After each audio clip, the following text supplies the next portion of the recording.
Hey everyone. So I want to ask you a question. I want to ask if you've ever experienced an act of kindness from someone else that has stuck with you for so long and has basically set an example for you of how you want to live. I had an experience like that when I was 9 years old, and it was unique to me, and it stuck with me for a very long time. Obviously, because it was so profound. I uh, yeah, when I was 9 years old, I had heard through the grapevine in our community that a professional quarterback named Roger Staubach, if you're old enough to remember Roger the Dodger from the Dallas Cowboys, who won two Super Bowls and played for quite a few seasons. Um, I heard that he was going to be at our local high school filming a commercial or doing something along those lines. And so, being the 9 year old that was starstruck as I was, and with limited access to any kind of celebrity, I decided to put on my all my Cowboys garb and take a football up there and basically go up and pretend to be kicking field goals or something like that, and hope that I could, catch a glimpse of celebrity of the day. Um, it's worth noting that at the time I was quote unquote playing football for our local Pee Wee football team, the Mission Viejo Cowboys. That lasted all of 2 weeks because I didn't like getting hit, and I just wasn't really football really wasn't my sport at the time. But that aside, so I went up to the high school. I saw all the cameras around there, and my eyes widened. There was a big group of people there. It looked like some of them were just spectating, some of them were working, filming a lot of this thing. And I, of course, looked like a little dork with my Cowboys jersey on and my short shorts and my 1980s style knee-high socks. You know the type. And of course, my towhead blonde hair that looked like the Beatles in a negative photograph. So I kind of got in and made my way over there, and had my football in hand, and of course I see Mr. Staubach. He's gesturing and filming. I can't quite make out what he's saying, but he's filming this commercial or whatever it is. And then the most amazing thing happens after that. As I'm just standing there, I kind of catch his attention, and he does one of those tilts of the head squints, and he does one of these as if he wants me to throw the ball to him, and I'm just shocked. And I, of course, comply right away and take the football and proceed to throw it right over his head so that he has to jump, miss it, and all of his microphone and everything like that come off of his shirt and everything, and then there's gasps from around the area. But he goes up and picks up the ball and throws it back to me, and we play catch for about the next hour between takes. He just keeps throwing the ball to me, and mind you, this wasn't something he had to do. This wasn't something he even had to notice. And if he'd never noticed me, I would have thought, "Wow, how cool! There's a celebrity here, and professional football player, and I got to see that, and it would have, made my day." But he went the extra mile, even though he didn't have to, and saw this kid, and kind of realized that he could make a big difference in one child's life at that very moment, just by playing catch with him. And he did that. And afterwards, I got to shake his hand. He signed my football, and then he asked if I wanted to take a picture, and I realized, well, I don't have a camera, and but he had an assistant there, or somebody that had a camera, and who took my picture. And I was like, well, okay, but I never thought I'd see that picture again, even though, because it wasn't my camera, and back in those days we didn't have digital photography. You couldn't just text me the picture. So if it wasn't enough that this two-time Super Bowl champion, MVP, was kind enough to play football with this starstruck kid, the next week I was just sitting in school and not really thinking about it, and one of the proctors comes up to me holding this picture and says, a man came here and delivered this to you. and hands me the picture. It's me and Roger Staubach, as he's holding the football, and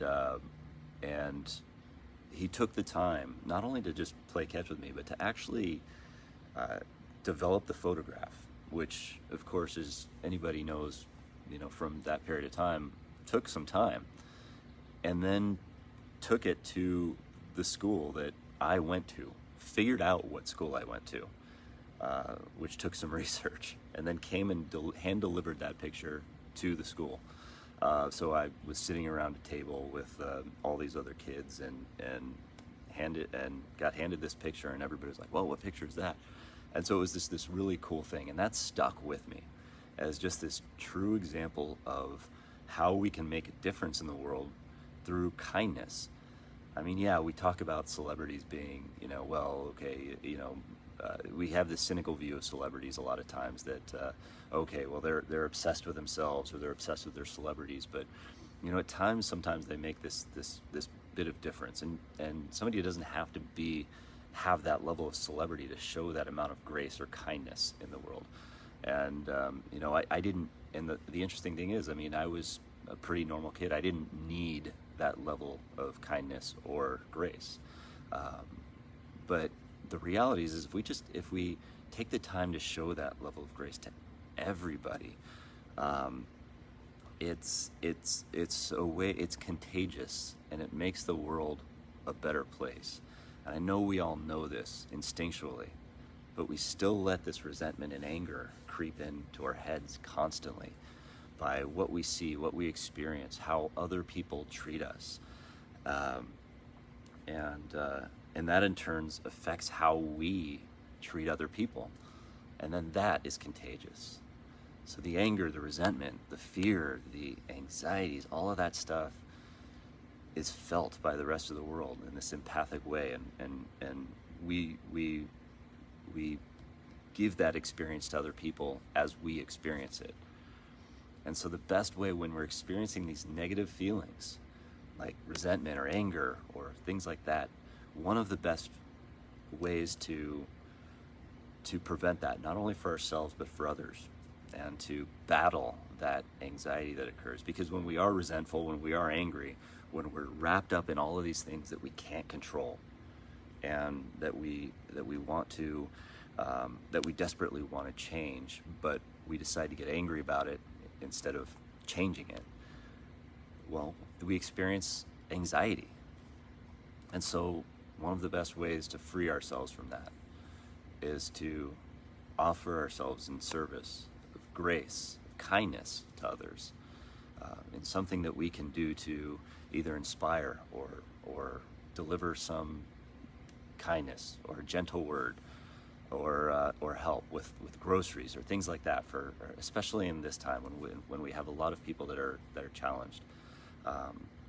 Kindness and grace are important, not only for the experience of other people, but for ourselves, to free us from the bonds of the anxiety that we may feel. And that's really an important thing, because while resentment and fear are contagious, so too is kindness, so too is grace. And just as I experienced that kindness from, Roger Staubach, that one day when I was 9 years old, it stuck with me for so long that it set an example of the kind of person that I would like to be, and the kind of person that I want to treat people like. And so that I'm on the lookout now for times when I can give that level of service to somebody else who might need it, or who may be craving it, or some other kid who may be wearing a Cowboys jersey and holding a football. It's those experiences of kindness that do, small experiences, but compounded immeasurably, that change the world. They don't have to be big. It wasn't a big measure for this man to play catch with a child. He went out of his way, but it wasn't earth-shaking. But it was earth-shaking for me at the time, and it made a huge impact on who I am today. and the type of person that I want to be. So if you can ask yourself, or how can I be kind to someone today? What example do I want to be? Do I want to be the example of someone that shows everybody that I'm angry, that I'm resentful, that